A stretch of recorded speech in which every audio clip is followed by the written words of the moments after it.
নোয়াখালীর high school মাঠে আমরা বানবাসী মানুষ যারা, বন্যা দুর্গত মানুষ যারা, তাদের মাঝে আমরা ত্রাণ বিতরণ করছি। বেশ কিছু মানুষকে করেছি, আরো অনেক বাকি আছে, এগুলো দেওয়া হবে। এবং নোয়াখালীর বিভিন্ন জায়গায় যেখানে মানুষ আশ্রয়হীন, পানিবন্দী, এই সমস্ত মানুষদেরকে শুকনো খাবার, কাপড় চোপড়, এমনকি চিকিৎসা সামগ্রী, ফ্রি চিকিৎসা এটা সরবরাহ করা হচ্ছে। বিভিন্ন এনজিওরা করছেন, বিভিন্ন দাতা গোষ্ঠী করছেন, জেলা প্রশাসন সমন্বয় করছেন, এবং ছাত্র সমাজ, বিশেষ করে বৈষম্য বিরোধী ছাত্র আন্দোলনে যারা কর্মরত ছিলেন, তারাও এই ত্রাণ কার্যক্রমে সংযুক্ত আছেন।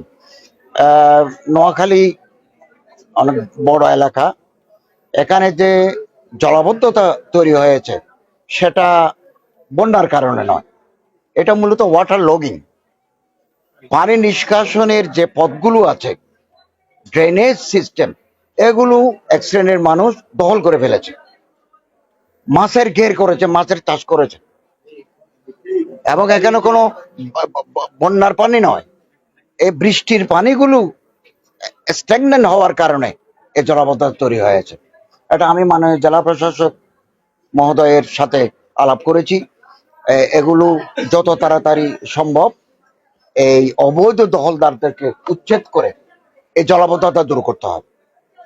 এবং এটা করতে পারলে, আর না হলে প্রতি বছর হাজার হাজার মানুষ পানিবন্দী হয়ে পড়বে, এবং সার্কিট হাউসের ভিতরে পানি, আমরা যে রোড দিয়ে আসলাম সেটা পানি, তাহলে তো দেশ অচল হয়ে যাবে। তো এই জন্য জেলা প্রশাসক মহোদয়কে আমি অনুরোধ করছি যে তিনি দ্রুত ব্যবস্থা নেবেন।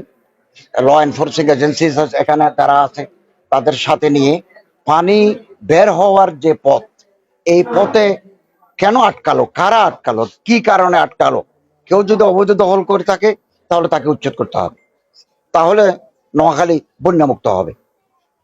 এবং আমরা বর্তমান অন্তর্বর্তীকালীন সরকার জনগণের পাশে আছি। জনগণের দুঃখ, জনগণের বেদনা, আমরা সবসময় তাদের পাশে আছি, এবং আমরা থাকবো।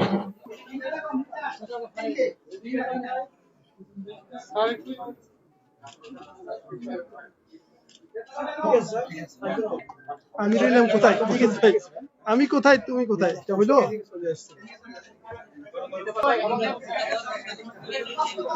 ধরে রাখেন, একটু ধরে রাখেন, একটু ধরেন, দেখি স্যার একটু এদিকে।